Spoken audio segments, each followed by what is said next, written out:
લોકસભા ચૂંટણીના રાજકીય ગરમાવા વચ્ચે યોગ ગુરુ બાબા રામદેવે સુરતની મુલાકાત લીધી હતી, જ્યાં તેમણે જીએસટીવી સાથેની ખાસ વાતચીત દરમિયાન લોકસભા ચૂંટણીમાં રાષ્ટ્રવાદ અને વિકાસના મુદ્દાને પ્રાધાન્ય આપ્યું હતું। પતંજલિ પરિધાન સ્ટોરના ઉદ્ઘાટનમાં સામેલ થવા આવેલા બાબા રામદેવે મહેબૂબા મુફ્તી ઉપર આકરો પ્રહાર કર્યો હતો, તો સાથે જ મેં ભી ચોકીદારના નારા ઉપર પ્રતિક્રિયા સમયે તેમણે ચોકીદાર પ્યોર હે કહ્યું હતું।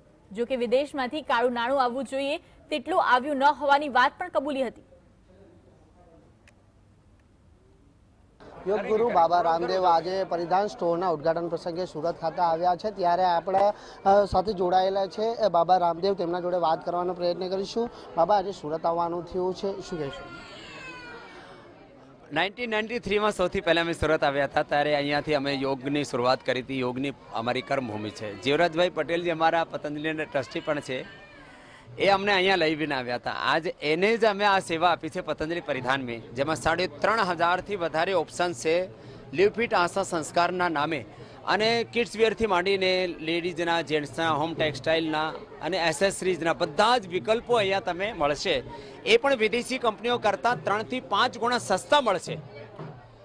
ए छतांय पण रामनवमी सुधी 20% फ्लेट छूट अने जे 3 થી 5 હજાર રૂપિયાની જે જીન્સ અને ટી શર્ટ મળે છે વિદેશી કંપનીઓને, બનિયાન ટી શર્ટ અને જીન્સ, એ 3 થી 5 હજાર રૂપિયાની વિદેશી કંપનીઓ આપતી હોય, અમે 1100 રૂપિયાની ઇન્ટ્રોડક્શન તરીકે અમે આપીએ છીએ, અને લેડીઝના કુર્તા પજામા પણ એટલા જ 1100 રૂપિયામાં જ।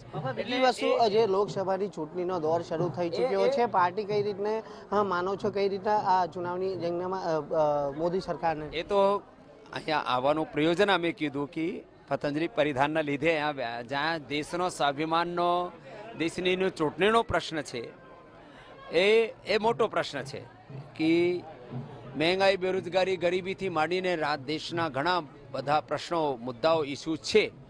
એ બધા જ ઇસ્યુઝમાં અત્યારે રાષ્ટ્રવાદનો જે ઇસ્યુ છે, રાષ્ટ્રીય સુરક્ષાનો ઇસ્યુ છે, એ મોટો થઈ ગયું છે કે કોણના હાથે દેશ સુરક્ષિત છે। અને આખા દેશમાં હું ફરું છું તો મારા પ્રમાણે તો અત્યારે પણ દેશનું મૂડ મોદી સાથે દેખાય છે। લોકસભાની ચૂંટણીમાં ખાસ કરીને રાહુલ ગાંધી તરફ પ્રિયંકાને મેદાનમાં ઉતારવામાં આવી છે। શું લાગી રહ્યું છે, પ્રિયંકાનો પ્રભાવ જનતાનો મૂડ બનાવવામાં સક્ષમ રહેશે? જો પ્રિયંકાજી અને રાહુલજી એ બંને ભાઈ બહેનો ખૂબ મહેનત કરી રહ્યા છે, એનાથી ચુનાવ ઇન્ટરેસ્ટિંગ બની ગયું છે। પણ વિજય એ આજે પણ એક સપનો છે, કેમ કે આ જે સત્તા પક્ષમાં મોદીજી, અમિતભાઈજી એ બધા એટલા મોટા વ્યક્તિત્વના લીડર્સ છે કે મોદીજીનું વ્યક્તિત્વ એમ હિમાલય જેવું છે, અને એના સામે જે બાકીના છે ને, આમ બહુ નાના લાગે છે।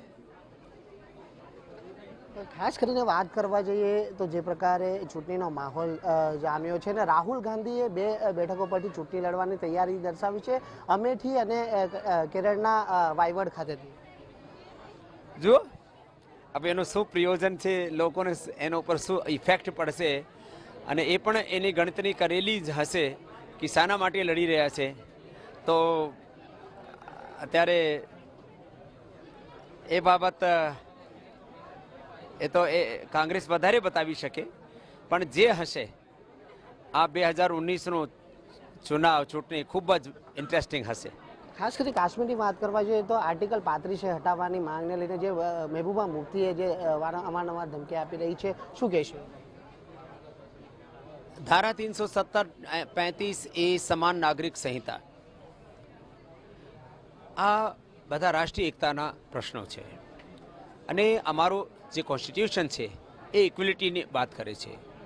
ઇનઇક્વિલિટી, ઇનજસ્ટિસ એ તો દેશમાં ન હોવું જોઈએ ને, એટલે એ બધા મુદ્દાઓનો સમાપન હોવું જ જોઈએ, સમાધાન હોવું જ જોઈએ। અને એ કેવી રીતે થશે એ તો વધારે તો જે સત્તામાં લોકો છે એને બધા પ્રશ્નોનું ધ્યાન રાખીને કરવું પડશે, પણ આ દેશમાં એક દેશ એક કાનૂનનો જ એ જ ન્યાયપૂર્ણ છે, અને એ માટે મોદીજી સક્ષમ છે। મહેબૂબા મુફ્તી આ બાબતે અવારનવાર ધમકી આપી રહી છે, શું માનો છો? મહેબૂબા મોદી શું છે ભાઈ, આ એક સામાન્ય પોલિટિશિયન છે, એને દેશ સામે કોઈ મહત્વ નહીં, એટલે મહેબૂબા મુફ્તી તો આમ બકબક કર્યા જ કરે, આમાં શું વાંધો. શું રહેશે આ વખતે લોકસભાની ચૂંટણીમાં જનતાનો મૂડ શું રહેશે, શું લાગી રહ્યું છે, કોની સરકાર બની છે? જો મેં કીધું ને કે આ બધા પ્રશ્નોમાં અત્યારે મહેંગાઈ, બેરોજગારી, ગરીબી, ભ્રષ્ટાચાર, કાળાધન બધા મુદ્દાઓ છે. એ બધા મુદ્દાઓમાં રાષ્ટ્રીય સુરક્ષા અને રાષ્ટ્રવાદ એ મોટું મુદ્દું થઈ ગયું છે. એટલે હિન્દુત્વ એને સાથે સાથે ચાલી રહ્યું છે, પણ આ બધા મુદ્દાઓમાં કોણ મુદ્દાને કેટલો વેટેજ આપે છે, તો એક દરેક વર્ગમાં એમાં વેટેજનો ડિફરન્ટ છે. પણ અત્યારે એ બધા મુદ્દા, હિન્દુત્વનો મુદ્દો, રાષ્ટ્રીય સુરક્ષા અને રાષ્ટ્રવાદનો મુદ્દો, બાકી દેશનો વિકાસ, મહેંગાઈ, બેરોજગારી, એ બધા મુદ્દાઓ આમ બરાબર ચાલી રહ્યા છે. કોણ માણસ એને કોણ મુદ્દાને વધારે વેટ આપશે, જે middle class, upper middle class છે એ રાષ્ટ્રવાદને, હિન્દુત્વને વધારે વેટ આપશે, જે થોડા ગરીબ માણસો છે એ વિકાસને, ડેવલપમેન્ટને વધારે વેટ આપશે. અને બધી જ દિશાઓમાં મોદીજીએ ખૂબ જ હોશિયારી સાથે કામ કરી રહ્યા છે. અંતિમ પ્રશ્ન, મેં બી ચોકીદાર એનો ટ્રેન્ડ ચાલી રહ્યો છે, રાજકીય પાર્ટીઓ માટે રાજકારણનો મુદ્દો બની ચૂક્યો છે. હા, તો રાહુલ ગાંધીજીએ ચોકીદાર ચોરે આવું કીધું તો મોદીજીએ હવાની ફૂંક કાઢી નાખી, પેન્ચર કરી દીધું આ મુદ્દો. મેં બી ચોકીદાર હોય, જે બધા જિમ્મેદાર છે રાષ્ટ્રના માણસો એ બધા ચોકીદાર છે એવું કહી દીધું તો આખો દેશ ચોકીદારના તરીકે ઊભું થઈ ગયું.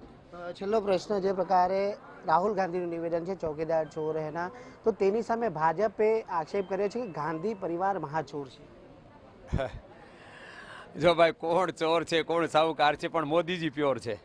જી બિલકુલ, આ હતા બાબા રામદેવ ગુરુ, જેમણે સુરત આવ્યા હતા. સુરત દરમિયાન છે તે લોકસભાની ચૂંટણી દરમિયાન જ મોદીનો જે પ્રભાવ છે તે વધુ રહ્યો છે, ત્યારે આગામી લોકસભાની ચૂંટણીમાં જ સાચું પરિણામ શું આવશે તેના પર સૌ કોઈની નજર રહેશે. કેમેરા પર્સન ભરત બ્રહ્મભટ્ટ સાથે રાકેશ બ્રહ્મભટ્ટ, યસ ટીવી.